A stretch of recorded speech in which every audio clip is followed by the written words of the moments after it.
Commençons par les constats partagés. Comme on l'atteste de nombreux acteurs rencontrés lors de notre enquête et de nos entretiens, il ressort une nécessité de valoriser la diversification économique au sein du SICOVAL. Par exemple, comme le rapporte une élue parmi d'autres, qui est contre la spécialisation. Ici. Cette diversification s'accompagnera en créant de l'emploi dans des secteurs économiques tels qu'en soutenant par exemple l'installation de maraîchers. Comme nous a rapporté et confirmé un élu municipal, être monocentré sur un secteur économique fragilise les territoires. Il faut donc valoriser une diversification du secteur économique. C'est ce que fait Castanet-Tolosan, qui participe à la diversification de son secteur économique, notamment par l'arrivée d'une savonnerie artisanale. Tout cela afin de soutenir cette diversification des secteurs économiques. Je passe la parole à Vivian. Merci Hugo. Le territoire est un territoire composé de deux grands types d'activités. Effectivement, on a une activité en termes d'emploi, évidemment, de services et de commerce, mais aussi un secteur secondaire plutôt développé. Mais une ambition a émergé en troisième secteur, celle de développer de nouvelles formes d'économique basées sur des fondements beaucoup plus sociaux. On peut prendre l'exemple de l'économie sociale et solidaire. C'est une économie qui émerge quand même timidement, mais qui reste présent. Et c'est un vrai besoin pour les habitants qui, eux, cherchent une économie beaucoup plus qualitative et basée sur la qualité de vie. C'est une économie qui est déjà présente sur le territoire depuis un certain nombre d'années. On le voit avec le périscope à Ramonville, par exemple, dont les acteurs connaissent majoritairement ce système économique, et qui se déclinent à travers différents lieux, comme les tiers-lieux, pépinières, des lieux hybrides, et qui vont participer justement à cette mixité sociale et à cette qualité de vie, et à une vraie cohésion. On observe que c'est un enjeu que le SICOVAL a déjà pu prendre en main, que ce soit à travers le périscope, mais aussi à travers des actes politiques, comme par exemple le mois de l'économie sociale et solidaire. Mais c'est aussi un enjeu beaucoup plus global, un enjeu sur une échelle beaucoup plus grande. On voit par exemple une ressourcerie associative. C'est donc un enjeu à une échelle plus importante que celui du SICOVAL, et donc il faut continuer à soutenir le développement de l'économie sociale et solidaire. Nous allons donc passer à présent au constat discuté de la thématique travailler et étudier. Tout d'abord, l'offre de formation est discutée sur le territoire et les avis divergent souvent selon le lieu de résidence des personnes interrogées, puisque certains déclarent que le territoire est bien doté, il y a des collèges, des lycées, il y a la fac qui est juste à côté, estime une présidente d'association. Mais ce n'est pas un avis unanime, puisque d'autres acteurs considèrent qu'il serait intéressant de développer l'offre de formation pour accompagner l'accueil de population. Et c'est d'ailleurs ce qu'exprime ce membre d'une association. Il sera important de développer l'offre de formation, surtout en lycée général, pour accompagner la hausse de la population. De plus, il ne faut pas oublier que la voiture est souvent obligatoire, ce qui est contraignant donc pour les habitants. Et cette cartographie que nous vous avions déjà montrée lors de la phase 1 illustre qu'effectivement les temps de trajet sont variables et plus ou moins longs selon la commune de résidence. Le développement des différentes centralités économiques du SICOVAL, donc c'est l'enjeu 9 que nous avions dégagé lors du premier semestre. Donc aussi bien dans le nord que dans son sud, le SICOVAL a des espaces de développement économique et des belles opportunités. Et donc ça pourrait être un espace bien pour la diversification de ces secteurs. Le président du SICOVAL estime qu'il y a un rapport d'équilibre entre le nombre d'emplois et le nombre d'actifs, c'est-à-dire qu'il y a autant de personnes qui viennent travailler au SICOVAL que de personnes qui en partent. En revanche, pour d'autres, il conviendrait de développer de nouvelles centralités, notamment pour cet élu municipal, parce que ça permettrait de déconcentrer l'activité économique et surtout en région toulousaine et sur le nord du territoire du SICOVAL. Donc voilà, on comprend que c'est un espace qui est propice au développement économique et qui permettrait aussi aux habitants de travailler directement sur leur territoire. Pourtant, c'est un sujet de controverse, notamment très récemment avec la ZAC du Rivel, qui est une zone stratégique, on le voit là, et qui pourtant a de nombreux opposants. Donc on l'a relevé notamment dans notre questionnaire en ligne. Donc des propos sur une peur en fait de la pollution sonore, de la pollution visuelle, mais également de la transformation de la qualité de vie et d'une perte du foncier agricole.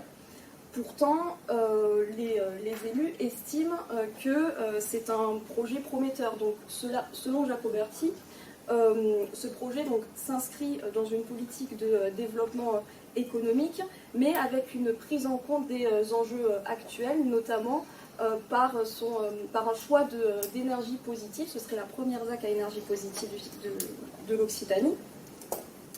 Donc on comprend que c'est un sujet qui est discuté et que ça remet en question les ambitions futures. Pourtant, il y a quelques éclaircies. Si on le met en lien avec l'enjeu 25 sur la concertation peut permettre justement une sortie de crise et peut-être utilisée dans un cadre de préconisation. Donc voilà, enjeu 9, accompagnement de l'activité économique des différentes centralités. Et je passe la parole à Anaïs. Merci. En effet, cette question du développement des différentes centralités économiques, elle amène aussi celle de l'artificialisation des terres agricoles. Et en effet, différents acteurs déplorent le fait qu'il y ait de moins en moins d'agriculteurs ainsi que de terres agricoles au Sicoval. On peut citer ici le président du Sicoval qui dit qu'aujourd'hui le secteur agricole recule. Également, dans le questionnaire, on peut relever plusieurs verbatims qui montrent que les habitants ont une crainte de voir les terres agricoles reculer face à l'urbanisation. On peut même citer un habitant qui nous parle de terres agricoles nourricières, alors même qu'on sait que les exploitations du Sicoval sont principalement de grandes exploitations céréalières qui ne permettent pas de nourrir la population locale. Et donc, comme le disait Julie, avec la contestation du projet de ZAC du Rivel, la préservation elle est difficile face aux enjeux économiques que connaît le Sicoval. Et donc, ça amène cet enjeu 11 qu'on avait déjà développé lors de la phase 1, à savoir la préservation du foncier agricole et également l'enjeu 25 de la concertation. Un autre enjeu que nous avions soulevé dans la première phase, c'était la flexibilisation des lieux et pratiques de travail. Donc on sait qu'on est dans un contexte d'expansion du télétravail, en particulier au sortir du Covid, où ça a été particulièrement pratiqué. En effet, un président d'association témoigne qu'il est important de créer des lieux multiservices hybrides pour faciliter les démarches. Donc ici, on a l'exemple d'un éco-tiers-lieu où il y a un espace de coworking à Castanet. Donc voilà, c'est déjà inscrit dans le territoire. Cependant, lors du questionnaire et des entretiens, on s'est rendu compte que ça pouvait être assez discuté, ces espaces de coworking. En effet, les associations et les élus sont favorables au fait de créer des lieux de vivre ensemble, mais les avis sont partagés sur le coworking. Voilà, donc certains sont plutôt pour le développement, mais certains vont témoigner que ça ne se développe pas comme c'était prévu à la base. Par exemple, aurait moins de monde que prévu initialement. Un membre d'association explique que le télétravail, oui, mais le télétravail dans ces espaces plutôt qu'à la maison, pas forcément. Donc on se pose la question, voilà, si les espaces de coworking sont vraiment pratiqués sur le territoire. Le télétravail, lui, en effet, semble actif, puisque lors de la question « Pratiquez-vous le télétravail » dans le questionnaire, presque 43% affirment que oui, ils pratiquent le télétravail. Mais il y a un petit bémol, c'est que pour pratiquer le télétravail, il faut une bonne connexion Internet. Et la difficulté soulevée, c'est que parfois, pour certaines communes, ce n'est pas le cas. Et donc, voilà, il y a certaines plaintes à l'égard de la dégradation de la qualité du réseau Internet. Certaines communes ne sont pas encore connectées.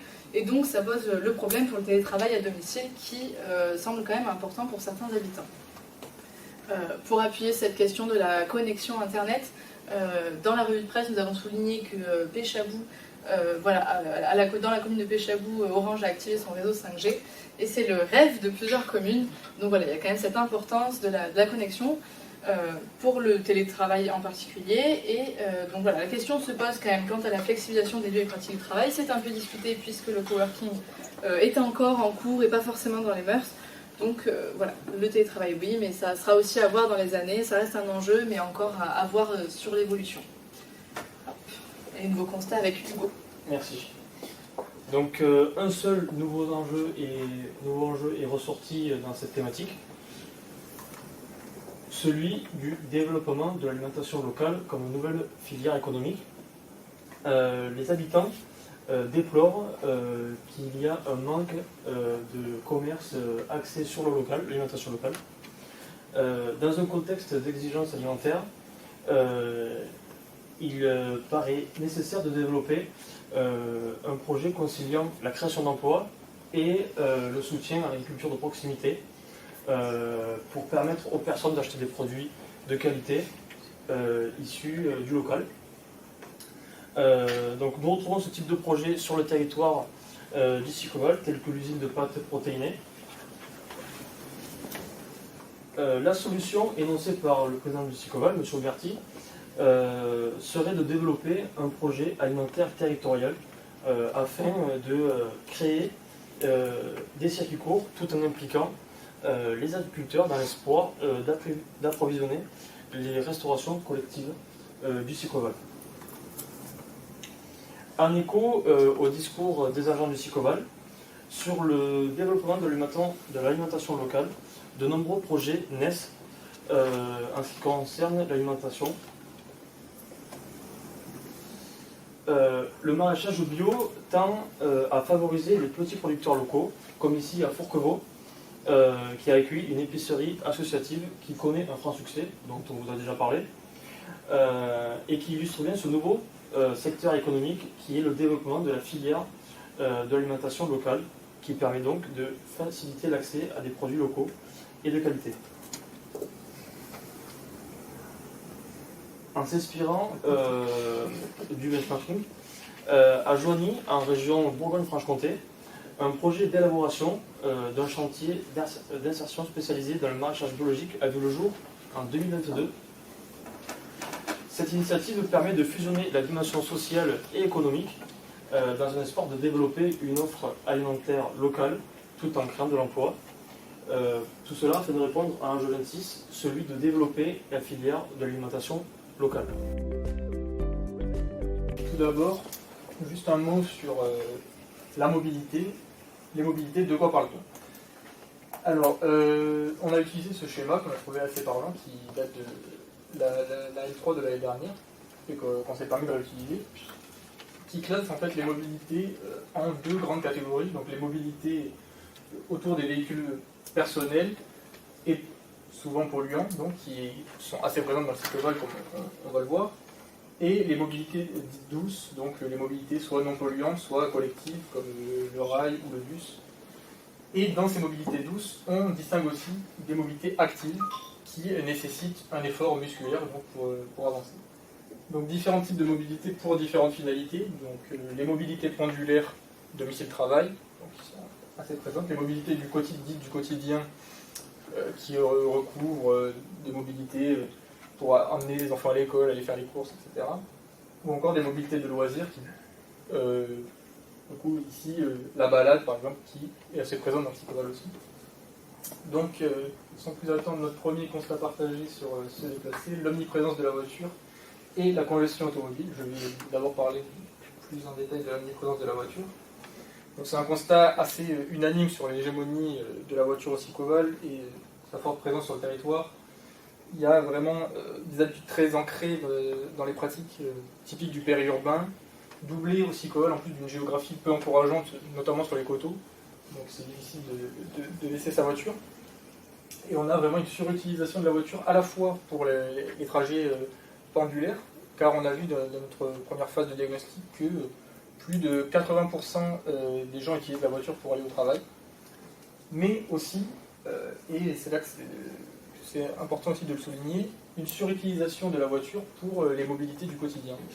Donc vraiment, des gens très attachés à la voiture, et la corrélation est totale quand on regarde dans le questionnaire à la question « Possédez-vous comme moyen de déplacement une voiture ou un deux roues motorisé, eh bien 100% des répondants nous ont indiqué qu'ils possédaient une voiture. Donc c'est vraiment, ça montre vraiment l'omniprésence de cette voiture. Mais à la fois, les gens, dans les verbatims du questionnaire, se plaignent de l'augmentation du nombre de voitures. Trop de voitures, nuisances sonores, plus de voitures, plus de pollution.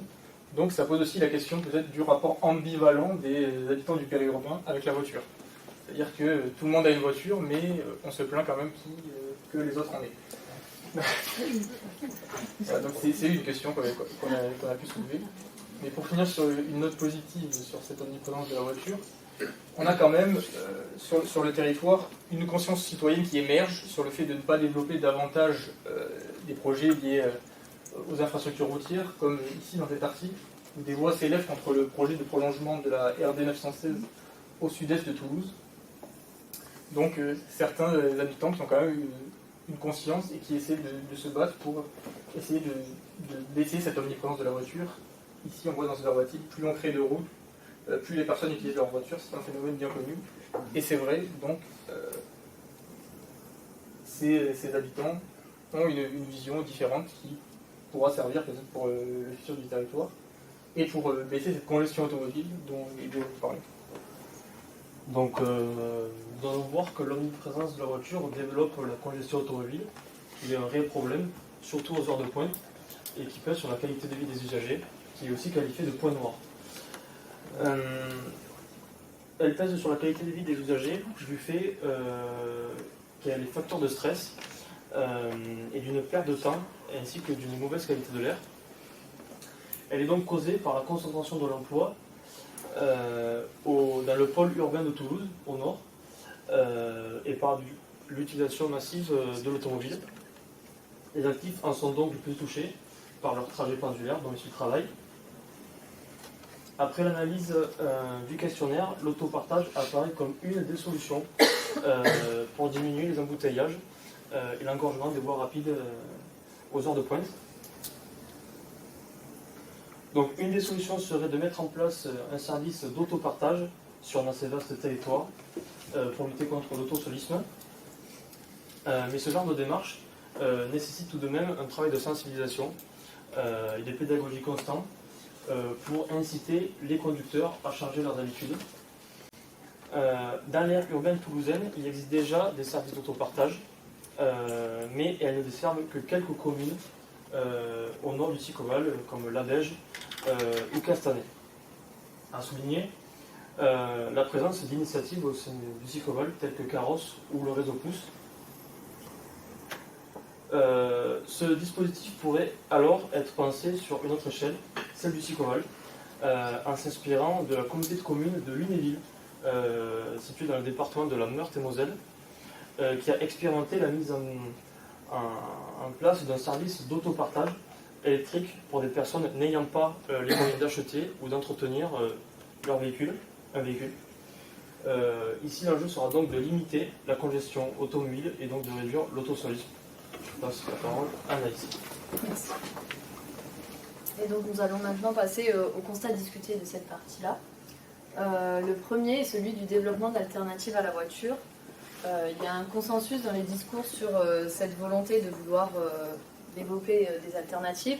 Cependant, il va y avoir d'un côté les élus qui sont plus dans une optique de développer l'intermodalité avec la voiture, tandis que les habitants ont plus un désir de l'émergence de mobilité douce.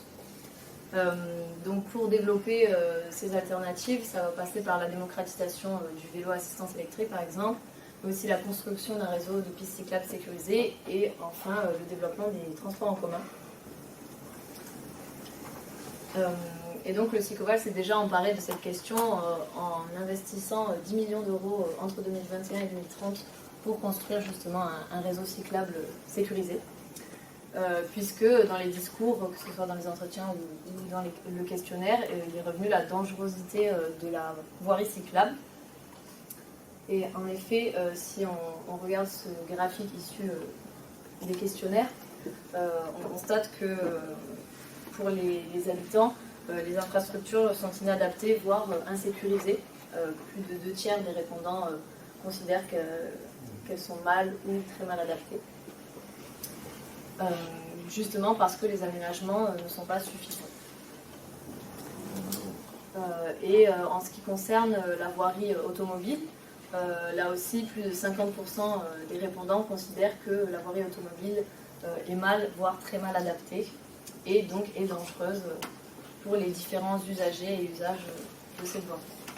Et donc ça amène à l'enjeu 14, celui de l'adaptation de la voirie à la forte densité automobile.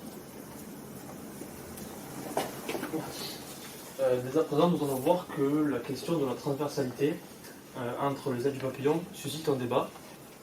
La connexion entre les communes du Sicoval a été abordée plusieurs fois par les participants aux ateliers du CODEV lors des ateliers du premier semestre organisés donc, par le CODEV qui en exprime donc le besoin mais qui ne semble pas être une priorité d'après notre enquête. En effet, comme l'a exprimé le président du Sicoval, certes on a un manque de transversalité, mais j'aimerais qu'on nous démontre que c'est un manque. Donc, il s'agit donc d'un véritable besoin. Il ne s'agit pas donc pas d'un véritable besoin, pardon.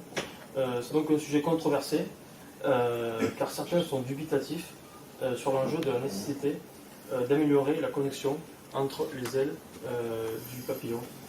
Je passe la parole à Clément. Alors, quatrième enjeu discuté sur se déplacer, une nouvelle offre de transport diversement appréciée. Donc, je vais vous parler ici de l'arrivée, qui est évidemment, comme vous le savez tous, de l'arrivée des travaux à la fois du prolongement de la ligne B et des travaux de la prochaine ligne C au nord du Sicoval. Donc. Cette arrivée de la troisième ligne du métro, elle est vue comme une solution pour désengorger les routes, développer l'intermodalité et encourager l'utilisation des transports en commun pour les élus et les agents. Donc on voit sur ces verbatims, le métro sera une solution pendulaire. On a vraiment une vision positive de ces agents et des élus, notamment au nord. Ici encore, la ligne C nous faciliter la vie, la Bèche c'est à 5 minutes d'ici, donc vraiment au nord. Mais dans cet article, le président du Sicoval alerte tout de même sur le rayon réduit et le bénéfice réduit de cette ligne de métro, dans la mesure où elle ne dessert vraiment que le nord du territoire et laisse peut-être sur le côté des territoires sur les ailes du Sicoval et au sud du Sicoval. Donc comme je l'ai dit, c'est un constat à discuter. Donc même au nord, elles ne font pas, ces arrivées du métro ne font pas l'unanimité, notamment à la Belge, où un membre d'association nous dit que demain le métro va arriver et ce sera pire. Donc les habitants du Nord ne sont pas forcément tous contents, car ces métros vont apporter des solutions de mobilité, mais vont aussi apporter de la densification urbaine, une arrivée de population, autour par exemple des nouveaux projets comme Enova. Donc il y a une réaction assez mitigée, et évidemment pour les territoires qui ne sont pas desservis par ces lignes, on a une réaction assez indifférente, car elle ne va pas bouleverser leur mobilité. Et donc pour ces personnes, on a trouvé aussi intéressant de réfléchir à quel projet pourrait, vraiment concrètement, quel projet concret pourrait améliorer les mobilités à la fois sur les ailes et dans le sud. Et le projet du RER métropolitain semble constituer une réponse pour une connexion efficace en transport lourd des territoires les moins connectés. Hop, et ici nous le voyons, donc c'est Rallumons l'étoile qui porte ce projet de RER métropolitain. Sa mise en place passera évidemment obligatoirement par une collaboration étroite des divers acteurs de la mobilité, une envie commune d'avancer sur une feuille de route. Donc pour l'instant, ce n'est pas vraiment le cas, mais ce projet serait vraiment important pour le reste du Sicoval et pourrait mailler l'axe central autour des gares et développer l'intermodalité de ce fait, et donc bouleverser les mobilités au-delà du nord et de l'arrivée du métro. Donc ici, cette agente municipale nous explique que la question du RER est très intéressante. Pour elle, le rail est un vrai levier ultra compétitif et elle est très favorable à ce que ce soit développé. Donc ce constat nous amène à l'enjeu 16, l'encouragement des mobilités douces et de l'intermodalité. Et je cède maintenant la parole à Laurie. Pour poursuivre donc sur les nouveaux constats de la thématique se déplacer, est revenue dans le questionnaire une question que nous n'avions pas cernée lors de la phase 1, à savoir les pollutions liées au trafic routier et donc les pollutions dans leur ensemble, qu'elles soient atmosphériques, visuelles ou sonores. Et on voit ici donc des réflexions relevées dans le cadre du questionnaire. Les habitants déclarent que les nuisances sonores proviennent de l'autoroute, que la circulation et la nuisance sonore s'amplifient d'année en année. Et également, ce qui est intéressant sur le graphique, c'est qu'on constate que ces nuisances sonores sont d'autant plus relevées qu'on habite à proximité de la route.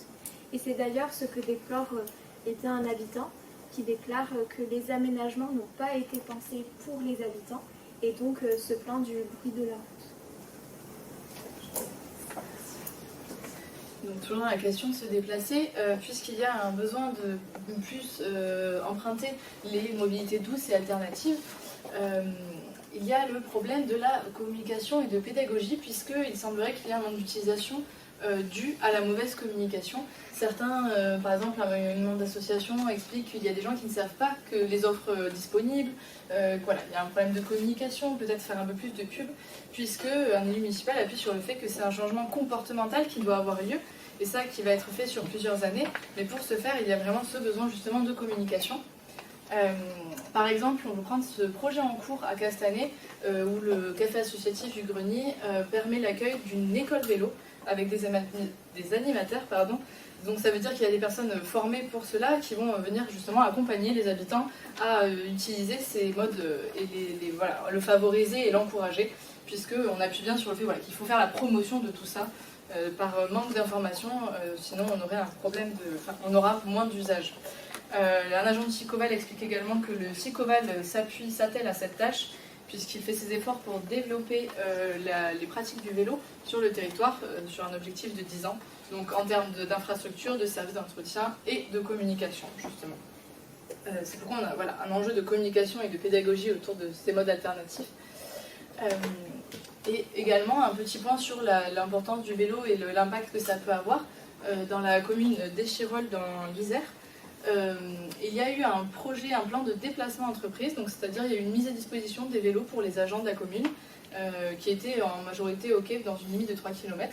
Et en effet, ça peut être important puisque 30% des trajets en voiture s'effectuent sur un trajet de moins d'1 kilomètre. Ça revient à la question même des déplacements quotidiens pour des courses, etc.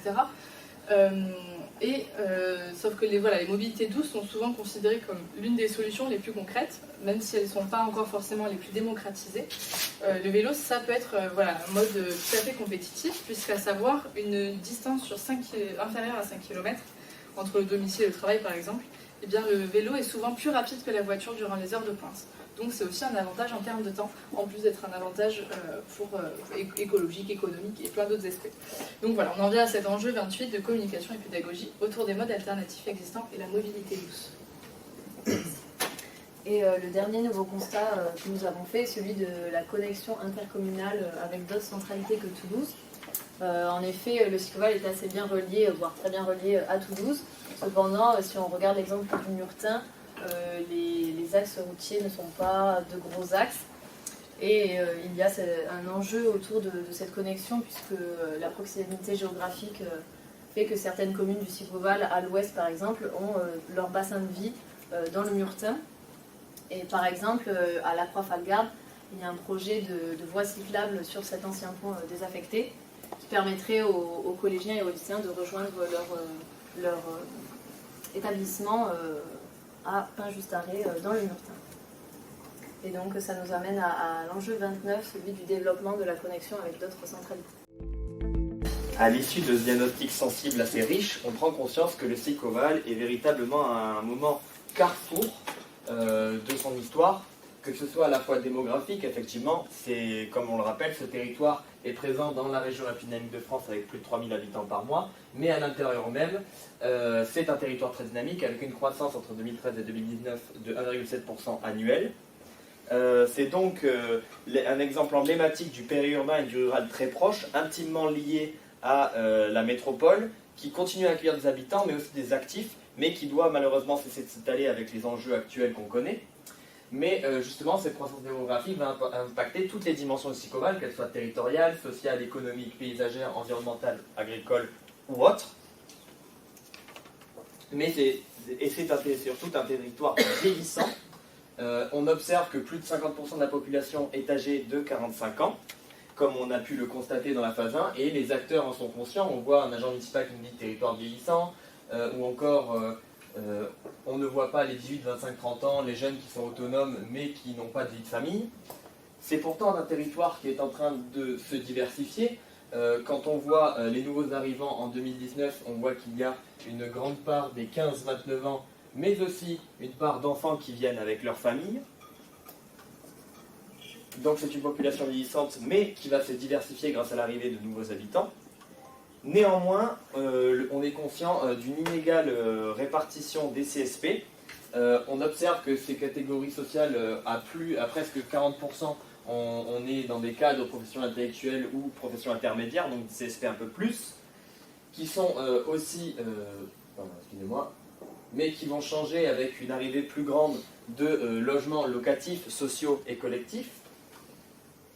Et on observe aussi quand même une certaine ségrégation socio-spatiale, effectivement, comme on le voit sur le côté ouest, une grande part de retraités, sur le côté est, une grande part de professions intermédiaires, ainsi que sur l'axe central structurant, beaucoup de cadres, et qu'il va falloir atténuer par des politiques structurelles d'urbanisation et de logement beaucoup plus équilibrées, beaucoup plus structurées. Et le territoire en est conscient, et c'est pour ça qu'il a placé sa stratégie autour de 5 grandes thématiques, qu'on retrouve d'ailleurs de ce que j'ai dit juste avant, sociétale, démographique, numérique, économique, écologique, et il axe sa politique autour de 3 grands projets, notamment l'inclusion numérique, l'éco-bâtival et les mobilités. Et donc tout cela va permettre une transition réelle au SICOVAL qu'il va falloir accompagner. Et je laisse la parole à Maëlle. Merci. Oui, voilà. Pour accompagner toute cette croissance, il va falloir accompagner à travers, vers les transitions, puisqu'en effet, qui dit nouvel habitant dit l'accueillir correctement pour l'acceptabilité, autant pour les anciens que les nouveaux. Donc ça veut dire savoir accueillir les jeunes actifs et les nouvelles familles, qui vont permettre de redynamiser et de rajeunir aussi le territoire et parer ce vieillissement, mais aussi leur permettre de s'ancrer dans le territoire durablement. Il y a également l'importance d'accueillir des profils différents, d'accepter et d'admettre qu'il y a différentes façons de résider, travailler et se déplacer. Ça passe par différentes typologies d'habitat, et c'est pourquoi il y a une question centrale à venir sur les choix de modèles d'urbanisation, et également de passer d'une mixité générationnelle, qui est plutôt pour l'instant installée, à une mixité sociale plus globale. Les résultats de cette enquête de population mettent en évidence que justement les populations actuelles n'acceptent pas ce changement, ou alors sont réticentes au changement, et elles ne perçoivent pas que c'est un moment carrefour. Effectivement, on voit un sentiment de dégradation qui s'accroît avec l'ancienneté des habitants. Comme on peut le voir, au-dessus de 5 ans d'installation, la part d'évolution négative est assez importante. On voit que même les élus en sont conscients. On voit le président de SICOVAL qui nous dit « Ceux qui considèrent que le territoire c'est la promesse non tenue, ils vont dire rapidement qu'il faut arrêter d'accueillir ».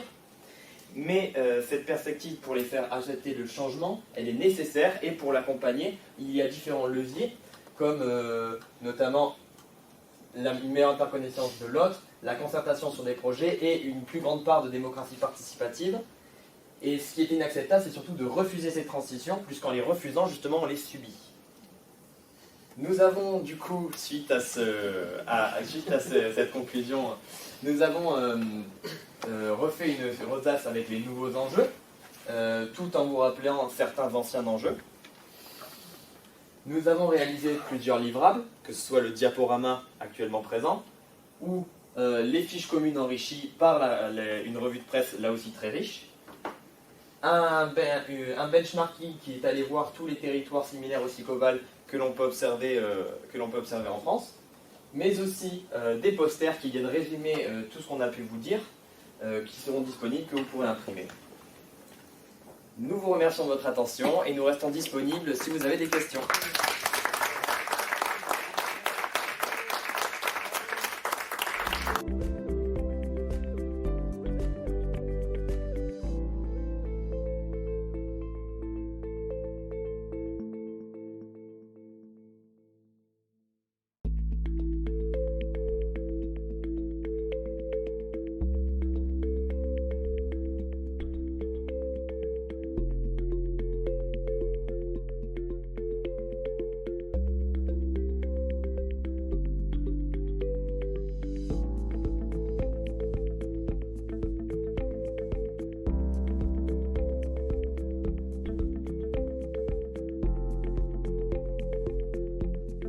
concernant ces politiques-là, voilà, j'ai pu faire un entretien avec le président du SICOVAL ainsi que quelques-uns de ses agents.